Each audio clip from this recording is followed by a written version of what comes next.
Hey there curious minds, कभी सोचा है कि क्यों कभी-कभी समर इतनी ज्यादा गर्म लगती है या बारिश देश भर में लुका-छुपी सी क्यों खेलती है? हाँ, बिल्कुल जैसे अर्थ का वेदर सिस्टम अपने ही मूड में चलता है ना? आज हम इनमें से कुछ अमेजिंग और कभी-कभी पजलिंग क्लाइमेट पैटर्न्स को डिकोड करने वाले हैं। हाँ, ये एक गहरी चर्चा होगी। इसे अपनी पर्सनल ब्रीफिंग समझिए। इनसाइट सीधे यूपीएससी मेंस एग्जाम्स में पूछे गए इंपॉर्टेंट ज्योग्राफी क्वेश्चन से ली गई हैं। हमारा मिशन मिशन है कॉम्प्लेक्स टॉपिक्स जैसे एल नीनो, डेजर्ट्स और मॉनसून को सुपर क्लियर बनाना। और सच कहूँ तो काफी फैसिनेटिंग भी। हम 6 की क्वेश्चंस कवर करेंगे, एक-एक करके। एक्सप्लोर करने के लिए तैयार? चलो, पहले बड़े सवाल से शुरू करते हैं। El Nino and unusual climatic happenings. Most of the unusual climatic happenings are explained as an outcome of the El Nino effect. Do you agree? तो बड़ा सवाल ये है, क्या एल नीनो ही इकलौता कारण है सारे अजीब मौसम के पीछे जो हम देखते हैं? चलो इन्वेस्टिगेट करते हैं। देखिए, एल नीनो बेसिकली सेंट्रल और ईस्टर्न ट्रॉपिकल पैसिफिक ओशन में सी सरफेस टेम्परेचर्स का पीरियोडिक वार्मिंग है। मतलब सोचिए कि ओशन का एक हिस्सा अनयूजुअली गर्म हो गया। अच्छा। हाँ, तो ये छोटा सा चेंज भी ग्लोबली एटमॉस्फेरिक पैटर्न्स को गड़बड़ा सकता है। और हाँ, एल नीनो का ह्यूज इम्पैक्ट होता है। जैसे वो 2023-24 का एल नीनो जो रिकॉर्ड के 5 स्ट्रॉन्गेस्ट में से एक था, उसे एक्सट्रीम हीट वेव से जोड़ा गया था। इंडिया में ही 2024 समर में क्या नंबर था वो, हाँ, 536 हीट वेव डेज देखे गए। बिल्कुल। और डिसरप्टेड रेनफॉल पैटर्न्स दुनिया भर में, कहीं ड्रॉट तो कहीं फ्लड्स। लेकिन यहाँ एक ट्विस्ट है, सारे अनयूजुअल क्लाइमेटिक इवेंट्स को सिर्फ एल नीनो से जोड़ना ये शायद एक ओवर सिंप्लीफिकेशन है। सही कहा। इसे ऐसे समझिए जैसे पूरे बैंड के ऑफ साउंडिंग के लिए सिर्फ ड्रमर को ब्लेम करना। और भी फैक्टर्स अपना रोल प्ले कर रहे हैं। जैसे for instance Indian ocean dipole है। इंडियन ओशन में वैसा ही ओशन टेम्परेचर वेरिएशन जो इंडियन मॉनसून को सिग्निफिकेंटली इन्फ्लुएंस करता है, कभी-कभी एल नीनो से इंडिपेंडेंटली भी। अच्छा। फिर यूरेशियन स्नो कवर का अमाउंट भी है। कम स्नो रीजनल टेम्परेचर्स और प्रेशर को बदल सकता है, जिससे मॉनसून विंड्स अफेक्ट हो सकती हैं। और हाँ, ग्लोबल वार्मिंग का बैकग्राउंड इफेक्ट भी शायद इनमें से कुछ इफेक्ट्स को इंटेंसिफाई कर रहा है। फॉर एग्जाम्पल, देखिए एल नीनो कंडीशंस अभी न्यूट्रल हैं, फिर भी इंडिया मीटियोरोलॉजिकल डिपार्टमेंट यानी आईएमडी ने 2025 मॉनसून के लिए अबव एवरेज रेनफॉल प्रिडिक्ट किया है, 105% of the long period average यानी एलपीए। एग्जैक्टली। ये साफ दिखाता है कि दूसरे डायनामिक्स भी काम कर रहे हैं। इकोनॉमिकली देखें तो एल नीनो एग्रीकल्चर को हार्ड हिट कर सकता है, पर इंडिया ने रेजिलियंस दिखाई है। हाँ, वो आईएमएफ रिपोर्ट के हिसाब से इंक्रीज्ड इरिगेशन, डाइवर्सिफाइड क्रॉप्स और जीडीपी में एग्रीकल्चर का शेयर कम होना जैसे फैक्टर्स की वजह से। जी हाँ, फिर भी इम्पैक्ट्स अलग-अलग होते हैं। कुछ रीजन्स में ड्रॉट रहा तो कहीं एक्सट्रीम हीट। ओके, अब कुछ क्विक थिंकिंग का टाइम। तैयार? पूछे? एक, अगर एल नीनो सिर्फ एक हिस्सा है तो वेदर प्रिडिक्ट करना अब भी इतना मुश्किल क्यों है आपके हिसाब से? क्विक हिंट, क्योंकि ये सारे factors El Nino, IOD, snow cover, global warming super complex non linear तरीकों से इंटरैक्ट करते हैं, जैसे एक विशाल अनप्रिडिक्टेबल जाल। समझे। दो, एक गर्म पैसिफिक ओशन एल नीनो कहीं ड्रॉट और कहीं फ्लड्स कैसे ला सकता है? क्विक हिंट, ये मेजर रेनफॉल जोन्स को शिफ्ट कर देता है। जहां नॉर्मली बारिश होती है वो ड्राई हो सकते हैं, और दूसरे एरियाज में एटमॉस्फेरिक सर्कुलेशन पैटर्न्स बदलने से ज्यादा बारिश हो सकती है। तीन, क्या हम कभी एल नीनो के इफेक्ट्स को कंट्रोल कर सकते हैं? क्या लगता है? क्विक हिंट, डायरेक्ट कंट्रोल तो स्केल देखते हुए इम्पॉसिबल लगता है, लेकिन हम फोकास्टिंग इंप्रूव कर सकते हैं, रेजिलेंट इंफ्रास्ट्रक्चर बना सकते हैं, और इम्पैक्ट्स कम करने के लिए फार्मिंग प्रैक्टिसेस अडेप्ट कर सकते हैं। जरा एक पल के लिए ओशन टेम्परेचर्स, विंड्स और स्नो कवर के उस कॉम्प्लेक्स जाल को इमेजिन कीजिए जो हमारे मौसम को इफेक्ट कर रहा है। Think. In short, El Nino unusual weather का एक मेजर ड्राइवर है, पर ये पूरी कहानी नहीं है। आईओडी, स्नो कवर और ग्लोबल वार्मिंग जैसे फिनोमेना भी बड़े क्लाइमेट पजल के क्रूशल हिस्से हैं। Temperature inversion. ठीक है, अब अपने अगले पॉइंट पर चलते हैं। जी, What do you understand by the phenomenon of temperature inversion in meteorology? How does it affect the weather and the inhabitants of the place? UPSC 2013 Physical Geography. कभी टेम्परेचर इन्वर्जन के बारे में सुना है?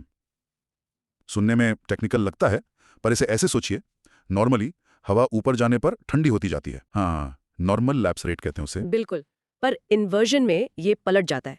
ग्राउंड के पास ठंडी हवा की लेयर फंस जाती है और उसके ऊपर गर्म हवा की लेयर एक ढक्कन की तरह बैठ जाती है। अजीब है ना? हाँ, बिल्कुल। और ये होता है मेनली 3 तरीकों से। कौन कौन से? 1, रेडिएशन इन्वर्जन। क्लियर शांत रातों में ग्राउंड तेजी से कूल होता है, अपनी ठीक ऊपर की हवा को ठंडा कर देता है, जबकि ऊपर की हवा गर्म रहती है। अच्छा, और दूसरा? Subsidence inversion. High pressure zones में हवा नीचे आती है, कंप्रेस होती है और गर्म हो जाती है, जिससे ऊपर एक वार्म लेयर बन जाती है। और तीसरा? फ्रंटल इन्वर्जन, जब एक warm air mass cold air mass के ऊपर स्लाइड करता है। तो जब ये एटमॉस्फेरिक लिड लग जाती है तो होता क्या है? फर्स्टली, ये बहुत स्टेबल कंडीशंस बनाता है, हवा आसानी से ऊपर नहीं उठती। मतलब क्लाउड्स कम बनते हैं? मतलब क्लाउड फॉर्मेशन कम होता है। यहाँ कभी-कभी लो लाइंग स्ट्रेटस क्लाउड्स या फॉग इन्वर्जन के नीचे फंस जाते हैं, जिससे बारिश या बर्फ के चांसेस कम हो जाते हैं। और सबसे बड़ी दिक्कत? वो है एयर क्वालिटी। वो गर्म लिड पॉल्यूटेंट्स को व्हीकल्स, इंडस्ट्रीज, डस्ट से ग्राउंड के पास ट्रैप कर लेती है। वो डिस्पर्स नहीं हो पाते। जिससे स्मॉग बनता है और एयर क्वालिटी बहुत खराब हो जाती है। जैसे दिल्ली में सर्दियों के दौरान एयर क्वालिटी इंडेक्स AQI कभी-कभी सीवियर प्लस तक पहुंच जाता है। इसमें इन्वर्जन का बड़ा रोल होता है। बिल्कुल, और इसका सीधा असर लोगों पर पड़ता है, इनहैबिटेंट्स पर। रेस्पिरेटरी प्रॉब्लम्स जैसे अस्थमा और ब्रोंकाइटिस बढ़ जाते हैं, यहाँ तक कि हार्ट इश्यूज भी। विजिबिलिटी कम होने से ट्रांसपोर्ट सेफ्टी इफेक्ट होती है। हाँ, और फॉग से क्रॉप प्रोडक्टिविटी भी कम हो सकती है, हेल्थ केयर कॉस्ट बढ़ते हैं, वर्क प्रोडक्टिविटी गिरती है। ये एक सीरियस इशू है, स्पेशली पोल्यूटेड, तेजी से बढ़ते रीजन्स जैसे इंडो-गैंगेटिक प्लेन्स के लिए। इससे डील करने के लिए बेहतर city planning, stricter emission controls और good air quality warning systems चाहिए। जी हाँ, एक इंटीग्रेटेड अप्रोच की जरूरत है। चलो कुछ सवाल इस पर। पूछिए। 1. अगर इन्वर्जन पोल्यूशन को ट्रैप करता है तो दिन के किस टाइम ग्राउंड के पास एयर क्वालिटी सबसे खराब हो सकती है? सोचो जरा। क्विक हिंट, अक्सर अर्ली मॉर्निंग में सबसे खराब, जब रात भर पोल्यूटेंट्स इन्वर्जन लेयर के नीचे जमा हो जाते हैं और सूरज की गर्मी जमीन को इतना गर्म नहीं कर पाती कि वो टूट जाए। 2. वैलीज में स्ट्रॉन्ग टेम्परेचर इन्वर्जन ज्यादा क्यों होते हैं? क्विक हिंट, ठंडी घनी हवा रात में ढलान से नीचे बहकर वैलीज में जमा हो जाती है, जिससे ऊपर की वार्म लेयर उसे आसानी से ट्रैप कर लेती है। 3. क्या टेम्परेचर इन्वर्जन कभी अच्छे भी हो सकते हैं? कोई आइडियाज? क्विक हिंट, कभी कभी ये सिवियर थंडरस्टॉर्म्स को सप्रेस कर सकते हैं स्ट्रॉन्ग अपड्रॉप्स रोककर, और कुछ तरह की ग्लाइडिंग या बलूनिंग में स्टेबल इन्वर्जन लेयर्स का इस्तेमाल हो सकता है। उस इनविजिबल लिड को इमेजिन कीजिए जो सब कुछ नीचे ट्रैप कर रही है। Think. In short, temperature inversion तब होता है जब गर्म हवा जमीन के पास की ठंडी हवा के ऊपर बैठ जाती है, एक लिड की तरह काम करती है, जो पोल्यूटेंट्स को ट्रैप करती है, विजिबिलिटी घटाती है, वेदर को इम्पैक्ट करती है और ह्यूमन हेल्थ को नुकसान पहुंचाती है, स्पेशली शहरी इलाकों में। Location of hot deserts. So far हमने एल नीनो और इन्वर्जन्स देखे। अब हम डेजर्ट्स को देखते हैं। चलिए। Major hot deserts in the northern hemisphere are located between 20 to 30 degrees north and on the western side of the continents. Why? UPSC 2013, Physical Geography. Fascinating है ना? दुनिया के बड़े हॉट डेजर्ट्स जैसे सहारा या थार मोटे तौर पर 20-30 डिग्रीज नॉर्थ लैटिट्यूड के बीच और ज्यादातर कॉन्टिनेंट्स के वेस्टर्न किनारों पर ही क्यों मिलते हैं?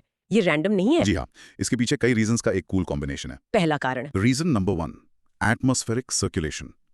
हैडली सेल याद है? हाँ याद है। ये इक्वेटर के पास उठने वाली और 30 डिग्री नॉर्थ और साउथ के आसपास नीचे उतरने वाली हवा का एक जॉइंट लूट है। हाँ याद है। ये नीचे उतरती हुई हवा कंप्रेस होती है और एडियाबैटिकली गर्म हो जाती है, मतलब कंप्रेशन से गर्म होती है, एक्सटर्नल हीट से नहीं। ये गर्म, ड्राई, नीचे उतरती हवा हाई प्रेशर जोन्स बनाती हैं और क्लाउड फॉर्मेशन और बारिश को सप्रेस करती हैं। डेजर्ट्स के लिए एकदम परफेक्ट। अच्छा, और दूसरा कारण? Reason number 2, cold ocean currents. Map देखिए, इन लैटिट्यूड्स में वेस्ट कोस्ट के पास अक्सर पोल से इक्वेटर की तरफ बहने वाले कोल्ड ओशन करंट्स मिलते हैं। एग्जाम्पल्स? जैसे नॉर्थ अमेरिका के पास कैलिफोर्निया करंट और अफ्रीका के वेस्ट कोस्ट पर कैनारी करंट। ये ठंडा पानी अपने ठीक ऊपर की हवा को ठंडा कर देते हैं। इससे क्या होता है? इससे सरफेस के पास ये ठंडी नम हवा ऊपर की गर्म हवा के नीचे फंस जाती है, हाँ, एक और तरह का इन्वर्जन। जो क्लाउड्स और बारिश को रोकती है। तो पैराडॉक्सिकली ऑफशोर का ठंडा पानी ऑनशोर पर हॉट डेजर्ट्स बनाने में मदद करता है। कूल है ना? हाँ, ये तो बड़ा इंटरेस्टिंग है। Reason number 3। Reason number 3, trade winds. ये हवाएं इस बेल्ट 0 to 30 डिग्री एन में जनरली ईस्ट से वेस्ट की तरफ बहती हैं। जब तक ये एक बड़े कॉन्टिनेंट को पार करके वेस्टर्न कोस्ट तक पहुंचती हैं, ये अक्सर लैंड पर अपनी ज्यादातर मॉइस्चर खो चुकी होती है। ड्राई विंड्स मतलब नो रेन। और चौथा factor? Reason number 4, topography, mountains. अगर कोस्ट पर या थोड़ा अंदर माउंटेन्स हैं, जैसे रॉकीज या एटलस माउंटेन्स, तो वो ओशन से आने वाली मॉइस्ट हवा को रोक सकते हैं। हवा ऊपर उठने पर मजबूर होती है, ठंडी होती है, अपनी बारिश एक तरफ विंडवर्ड साइड गिरा देती है और दूसरी तरफ लीवर्ड साइड, जो इस कॉन्टेक्स्ट में अक्सर वेस्ट होती है, रेन शैडो में रह जाती है, यानी सुपर ड्राई। तो मतलब ये चारों फैक्टर्स मिलकर नीचे उतरती ड्राई हवा, cold currents, dry trade winds और माउंटेन बैरियर्स उस स्पेसिफिक लैटिट्यूडनल बेल्ट और वेस्टर्न लोकेशन में डेजर्ट्स के लिए परफेक्ट स्टॉर्म या कहें लैक देयरऑफ। बिल्कुल, और इससे समझना हमें वाटर स्कार्सिटी और डिजर्टिफिकेशन के लिए प्लान करने में मदद करता है, जैसे अफ्रीका के सहल रीजन में ग्रेट ग्रीन वॉल प्रोजेक्ट में देखा जा सकता है। चलिए इस पे थोड़ा सोचते हैं। जी। 1. अगर कोल्ड ओशन करंट्स न होते तो क्या इन लोकेशंस पर डेजर्ट्स फिर भी बनते? क्या फर्क पड़ता? क्विक हिंट, डेजर्ट शायद हार्डली सेल की सिंकिंग एयर की वजह से फिर भी बनते, लेकिन कोल्ड करंट्स के ड्राइंग इफेक्ट के बिना शायद कम एक्सटेंसिव या कम शुष्क होते। 2. क्या कोई जगह ठंडी और ड्राई हो सकती है? क्या वो भी डेजर्ट है? क्विक हिंट, बिल्कुल। अंटार्कटिका दुनिया का सबसे बड़ा डेजर्ट है। डेजर्ट्स को लैक ऑफ प्रेसिपिटेशन से डिफाइन किया जाता है, सिर्फ हीट से नहीं। तो हॉट डेजर्ट्स भी होते हैं और कोल्ड डेजर्ट्स भी। 3. मान लीजिए आप एक डेजर्ट कोस्ट के पास शहर प्लान कर रहे हैं जहां कोल्ड करंट है। आपको कौन सी यूनिक चैलेंजेस फेस करनी पड़ सकती हैं? क्विक हिंट, आपको शायद बार बार फॉग, कोल्ड करंट की वजह से, एक्सट्रीम वाटर स्कैसिटी, और अगर इन्वर्जन्स आम हैं तो पोटेंशियली पुअर एयर क्वालिटी का सामना करना पड़ सकता है। जरा ग्लोब को इमेजिन कीजिए, विंड बेल्ट्स, घूमते ओशन करंट्स, माउंटेन्स। क्या आप देख सकते हैं कि ये डेजर्ट्स को कैसे बनाते हैं? Think in short, hot deserts 20-30 degree N पर वेस्टर्न कॉन्टिनेंटल मार्जिन्स पर इसलिए बनते हैं क्योंकि वहां dry descending air, Hadley cell, stabilising cold ocean currents, drying trade winds और रेन ब्लॉकिंग माउंटेन्स का एक पोटेंट मिक्स होता है। साउथ वेस्ट मानसून एज पुरवैया इन भोजपुर रीजन। अब चलिए इंडिया की लाइफलाइन मानसून पर फोकस करते हैं, लेकिन एक कल्चरल ट्विस्ट के साथ। ये बहुत दिलचस्प होने वाला है। ये सुपर इंटरेस्टिंग है। मेन मानसून विंड्स जो इंडिया को हिट करती हैं वो साउथ वेस्ट से आती हैं, लेकिन भोजपुर रीजन में जो बिहार और ईस्टर्न उत्तर प्रदेश के कुछ हिस्सों को कवर करता है, लोग इन हवाओं को पुरवैया कहते हैं, जिसका मतलब है ईस्टर्ली या पूरब से आने वाली। ऐसा क्यों? इसके 3 मुख्य कारण हैं। ये लोकल परसेप्शन कैसे बना? पहला, 1. Wind directions curve. SW monsoon winds ocean के ऊपर से मॉइस्चर लेकर जब इंडिया पहुंचती हैं, तो लैंडमास और हिमालयाज उन्हें गाइड करते हैं। जब वो गंगा प्लेन्स में भोजपुर की तरफ कर्व करती हैं, तो वहां के लोगों के रिलेटिव उनका डायरेक्शन अक्सर ईस्ट या साउथ ईस्ट से होता है। तो लोगों को फील होता है कि हवा पूरब ईस्ट से आ रही है। अच्छा। और दूसरा? 2. ज्योग्राफी। भोजपुर की लोकेशन ऐसी है कि बे ऑफ बंगाल ब्रांच का मॉनसून उसे नेचुरली ईस्टर्ली डायरेक्शन से ही अप्रोच करता है। और तीसरा? 3. Culture and language. भोजपुरी जैसी लोकल लैंग्वेजेस में एक्सपीरियंशियल टर्म्स बहुत होते हैं। पुरवैया सिर्फ हवा की डायरेक्शन नहीं है, ये पीढ़ियों से लोकगीतों जैसे कजरी और बिरहा, कहानियों और डेली लाइफ में बुना हुआ है। ये कल्चरल नाम है, स्ट्रिक्टली मीटरोलॉजिकल नहीं। और इस पुरवैया ने कल्चर को कैसे शेप किया है? अरे बहुत ज्यादा। हाँ बिल्कुल। फार्मिंग। पुरवैया का आना मतलब खारीफ क्रॉप्स, स्पेशली चावल, धान की बुआई का सिग्नल। आषाढ़ और सावन जैसे महीनों में त्योहार और रिचुअल्स इस लाइफ गिविंग रेन को सेलिब्रेट करते हैं। फोकलोर। गीतों में पुरवैया को अक्सर पर्सोनिफाई किया जाता है, एक मैसेंजर जो खबरें लाता है, कभी घर से दूर प्रियजनों की याद, पिया के संदेश, कभी फर्टिलिटी और हरे भरे नजारों की। ये इमोशन और क्लाइमेट को जोड़ता है। लाइफस्टाइल। ट्रेडिशनल घरों में वरांडाज और स्लोपिंग रूफ्स जैसी फीचर्स होती हैं जो भारी बारिश के अनुकूल हैं। पॉन्ड्स के जरिए वाटर हार्वेस्टिंग की परंपरा मॉनसून साइकिल से जुड़ी हुई है। रिलीजन। छठ पूजा जैसे त्योहार सन और वाटर का सम्मान करते हैं, जो मॉनसून इकोसिस्टम के की एलिमेंट्स हैं।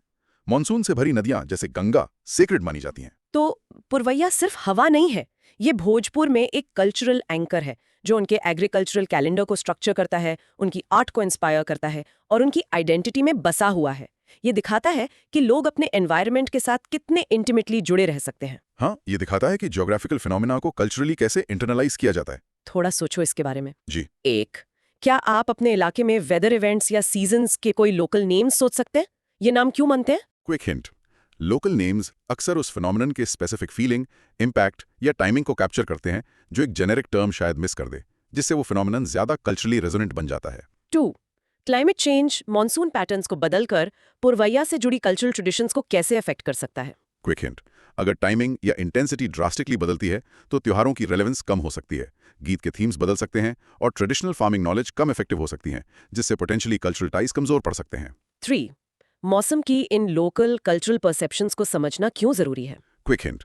ये क्लाइमेट अडेप्टेशन स्ट्रैटेजीज डिजाइन करने में मदद करता है जो लोकल कम्युनिटीज के साथ रेजोनेट करती हैं और ट्रेडिशनल नॉलेज को इनकॉर्पोरेट करती हैं, जिससे वो ज्यादा इफेक्टिव और सस्टेनेबल बनती हैं। इमेजिन कीजिए आप पुरवैया के बारे में कोई लोकगीत सुन रहे हैं और बाहर बारिश हो रही है। कनेक्शन फील कीजिए। इन शॉर्ट, भोजपुर में SW मॉनसून को पुरवैया, ईस्टर्ली उसकी लोकल अराइवल डायरेक्शन और कल्चरल नेमिंग कन्वेंशंस की वजह से कहते हैं। ये विंड सिस्टम रीजन की एग्रीकल्चर, फोकलोर, फेस्टिवल्स और ओवरऑल जीवन शैली को गहराई से शेप करता है। Characteristics of monsoon climate, feeding monsoon Asia. चलिए मॉनसून के साथ ही रहते हैं, पर जरा बिगर पिक्चर देखते हैं। हाँ बिल्कुल। What characteristics can be assigned to the monsoon climate that succeeds in feeding more than 50% of the world population residing in monsoon Asia? कैसे ये एक single climate system Asian monsoon इतनी बड़ी पॉपुलेशन को सपोर्ट कर पाता है, धरती के आधे से ज्यादा लोग? हाँ, ये कुछ यूनिक कैरेक्टरिस्टिक्स पर निर्भर करता है। पहली characteristic, characteristic 1, seasonal wind reversal. ये मॉनसून का डिफाइनिंग फीचर है। समर में हवा ठंडे ओशन से गर्म लैंड की तरफ बहती है, भारी बारिश लाती है, वेट सीजन। विंटर में ये रिवर्स हो जाता है, हवा ठंडे ड्राई लैंड से ओशन की तरफ बहती है, ड्राई सीजन। और ये वेट और ड्राई सीजन्स के बीच प्रिडिक्टेबल स्विच एग्रीकल्चर के लिए गोल्ड है। एग्जैक्टली। फार्मर्स जानते हैं कि प्लांटिंग और ग्रोथ के लिए बारिश कब एक्सपेक्ट करनी है और हार्वेस्टिंग या दूसरी फसलें उगाने के लिए ड्राई पीरियड्स कब एक्सपेक्ट करने हैं। कैरेक्टरिस्टिक 2, कैरेक्टरिस्टिक 2, कॉन्सेंट्रेटेड रेनफॉल, ज्यादातर एनुअल रेन जैसे 75 to 90% रिलेटिवली छोटे summer monsoon season south Asia में जून सितंबर में गिरती है। ये तो ऐसा है जैसे नेचर एक मैसिव इरिगेशन सिस्टम ठीक तब प्रोवाइड करती है जब स्टेपल क्रॉप्स जैसे चावल को इसकी सबसे ज्यादा जरूरत होती है। हाँ, और ये कॉन्सेंट्रेशन नदियों, झीलों और ग्राउंड वाटर को रिप्लेनिश करता है। And characteristic 3, characteristics 3, temperature patterns. Rainy summer season के दौरान warm humid conditions major food crops की ग्रोथ के लिए आइडियल हैं। कूलर ड्रायर विंटर्स दूसरी फसलों जैसे कुछ इलाकों में गेहूं की कल्टीवेशन को अलाउ करते हैं या लैंड को रिकवर होने का टाइम देते हैं। तो ये कैरेक्टरिस्टिक्स मिलकर एक हाईली प्रोडक्टिव एग्रीकल्चरल सिस्टम बनाती हैं। बिल्कुल। क्रॉप सूटेबिलिटी, पानी की ज्यादा जरूरत वाली स्टेपल्स जैसे चावल के लिए परफेक्ट। मल्टीपल क्रॉपिंग कई रीजन्स में फार्मर्स को साल में 2 या 3 फसलें उगाने में सक्षम बनाता है। वाटर रिसोर्सेस, विशाल river systems Ganga, Mekong, Yangtze को सस्टेन करता है, जिनका इस्तेमाल इरिगेशन के लिए होता है और ग्राउंड वाटर रिचार्ज को सपोर्ट करता है। सेंचुरी से मॉनसून एशिया के लोगों ने sophisticated farming techniques, diverse crop varieties और वाटर मैनेजमेंट सिस्टम्स जैसे इंट्रिकेट कैनाल्स और पैडी फील्ड्स डेवलप किए हैं जो इस क्लाइमेट के लिए परफेक्टली अडेप्टेड है। हाँ, हालांकि क्लाइमेट चेंज मॉनसून को और इरेटिक बना रहा है, फिर भी ये एशियन एग्रीकल्चर की लाइफलाइन है। इंडो गैंजेटिक प्लेन और साउथ ईस्ट एशिया जैसे रीजन्स इसी वजह से क्रेडल्स ऑफ सिविलाइजेशन बने और आज भी बिलियंस को फीड करते हैं। चलिए इस लाइफ सस्टेनिंग सिस्टम पर रिफ्लेक्ट करते हैं। जरूर। 1. अगर मॉनसून रेन्स हल्की होती और साल भर इवनली फैली होती तो ये ज्यादा पॉपुलेशन सपोर्ट करती या कम आपके हिसाब से? Quick hint, traditional staple crops जैसे चावल के लिए शायद कम, जो पैडी कल्टीवेशन के लिए इंटेंस कॉन्सेंट्रेटेड सीजनल रेन पर पनपते हैं। इवन डिस्ट्रीब्यूशन शायद दूसरी फसलों के लिए सूट करती, बट स्टेपल्स की ओवरऑल यील्ड्स शायद कम हो जाती। 2. रेनफॉल का एक ही सीजन में इतना हेविली कॉन्सेंट्रेटेड होने का सबसे बड़ा डिसएडवांटेज क्या है? क्विक हिंट, वेट सीजन के दौरान विनाशकारी फ्लड्स का हाई रिस्क और लंबे ड्राई सीजन के दौरान सिवियर वाटर स्कार्सिटी या ड्राउट का खतरा, अगर पानी ठीक से मैनेज ना किया जाए। 3. टेक्नोलॉजी जैसे डैम्स, मॉडर्न इरिगेशन ने मॉनसून के साथ ह्यूमैनिटी के रिलेशनशिप को कैसे बदला है? क्विक हिंट, इसने पानी को बेहतर मैनेज करने में मदद की है, फूड सिक्योरिटी बढ़ाई है और ड्रायर एरियाज में सेटलमेंट अलाउ किया है। लेकिन ये इकोलॉजिकल डिसरप्शन या ओवर रिलायंस जैसी नई प्रॉब्लम्स भी क्रिएट कर सकती हैं। मॉनसून क्लाउड्स के नीचे उगते चावल के विशाल खेतों को पिक्चर कीजिए। स्केल इनक्रेडिबल है। Think? In short, Asian monsoon अरबों लोगों को अपनी यूनिक कैरेक्टरिस्टिक्स की वजह से फीड करता है। सीजनल विंड रिवर्सल जो डिस्टिंक्ट वेट ड्राई पीरियड्स देता है, कॉन्सेंट्रेटेड हैवी रेनफॉल जो नेचुरल इरिगेशन का काम करता है और सूटेबल टेम्परेचर्स, ये सब मिलकर हाईली प्रोडक्टिव एग्रीकल्चर को सक्षम बनाते हैं। Changing Indian monsoon due to humanising landscape. ठीक है, हमारा फाइनल क्वेश्चन इसे घर वापस लाता है, हमारे एक्शंस को मॉनसून से कनेक्ट करता है। ये बहुत महत्वपूर्ण सवाल है। How far do you agree that the behavior of the Indian monsoon has been changing due to humanizing landscape? Discuss. ये यूपीएससी 2015 इंडियन ज्योग्राफी। क्या हम अपनी एक्टिविटीज से शहर बनाकर, जंगल काटकर, फार्मिंग मेथड्स बदलकर, जिसे सवाल ह्यूमनाइजिंग लैंडस्केप कह रहा है, वास्तव में शक्तिशाली इंडियन मॉनसून के बिहेवियर को बदल रहे हैं? एविडेंस एक मजबूत हाँ की तरफ इशारा करता है। हम ये कैसे कर रहे हैं? लैंड यूज चेंजेस, जब हम फॉरेस्ट्स और फील्ड्स को कॉन्क्रीट सिटीज से रिप्लेस करते हैं तो हम अर्बन हीट आइलैंड्स बनाते हैं। शहर ज्यादा हीट एब्जॉर्ब करते हैं, लोकल टेम्परेचर्स बदलते हैं और पोटेंशियली पास के विंड पैटर्न्स और रेनफॉल इंटेंसिटी को अफेक्ट करते हैं। वेटलैंड्स और पॉन्ड्स कम होने से लोकल मॉइस्चर रिसाइकलिंग अफेक्ट होता है। इंटेंसिव एग्रीकल्चर बदलता है कि लैंड कितनी सनलाइट रिफ्लेक्ट करती है, एल्बिडो, और प्लांट्स कितना वाटर वेपर रिलीज करते हैं, इवेपोट्रांसपिरेशन। डिफॉरेस्टेशन, फॉरेस्ट्स विशाल स्पंजेस और रेगुलेटर्स की तरह काम करते हैं।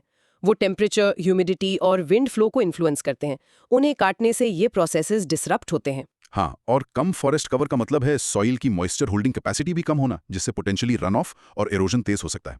हालांकि ओवरऑल फॉरेस्ट कवर स्टैट्स पे डिबेट हो सकती है, क्रूशियल एरियाज में सिग्निफिकेंट डिग्रेडेशन निश्चित रूप से मॉनसून सिस्टम को इंपैक्ट करता है। और इन ह्यूमन एक्टिविटीज से जुड़े मॉनसून बिहेवियर में ऑब्जर्व्ड चेंजेस क्या है? रेनफॉल पैटर्न्स, मॉनसून ज्यादा इरेटिक होता दिख रहा है। हम देख रहे हैं कि बारिश कहाँ गिरती है, इसमें शिफ्ट्स आ रहे हैं।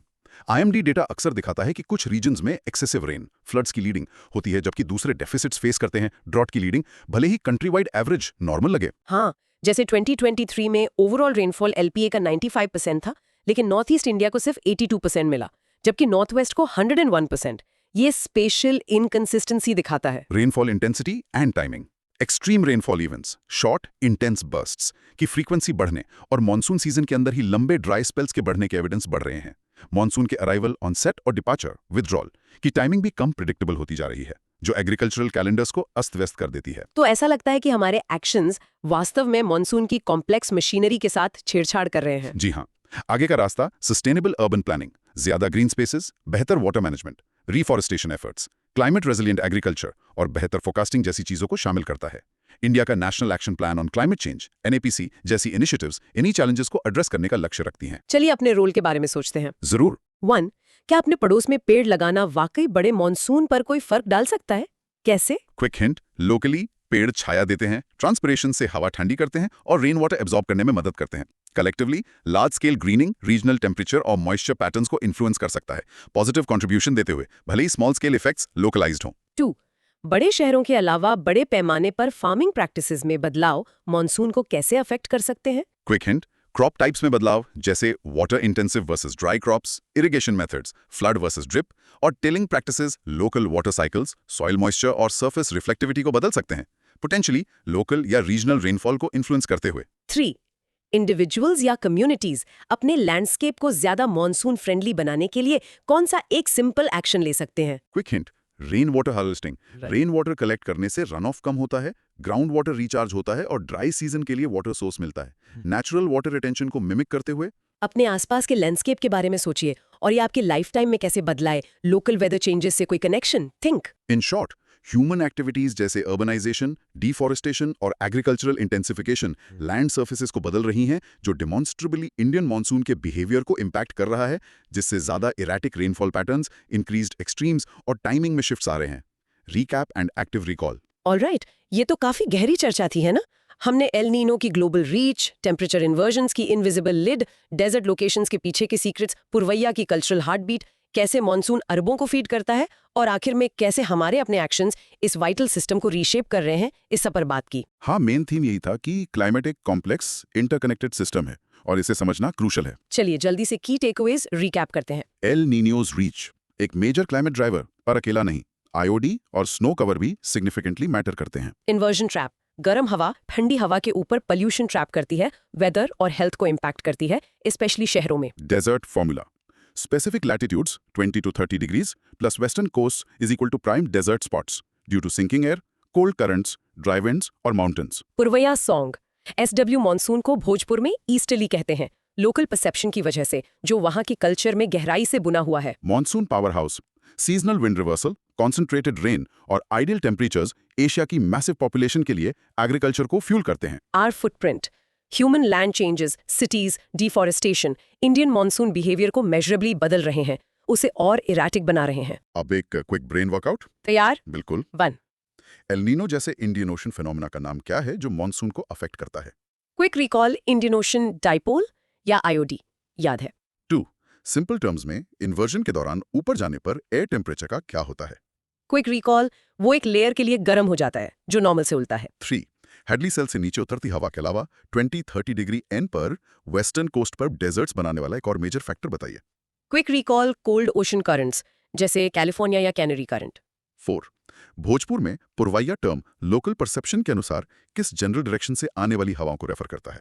Quick recall, east south east से। 5. मॉनसून क्लाइमेट सिस्टम की डिफाइनिंग कैरेक्टरिस्टिक क्या है? Quick recall, seasonal reversal of winds. 6. Humanising landscape का एक एग्जाम्पल दीजिए जो मॉनसून को अफेक्ट करता है। क्विक रिकॉल, बड़े शहर बनाना, अर्बन हीट आइलैंड्स या लार्ज स्केल डिफॉरेस्टेशन। अब आप अपने वर्ड्स में बताइए, ह्यूमन लैंड यूज चेंजेस और इंडियन मॉनसून के ज्यादा अनप्रिडिक्टेबल होने के बीच में कनेक्शन क्या है? और ये रहा एक सिंपल चैलेंज।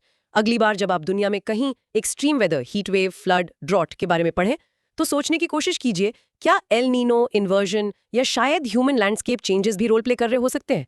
बस डॉट्स कनेक्ट कीजिए। आउट्रो।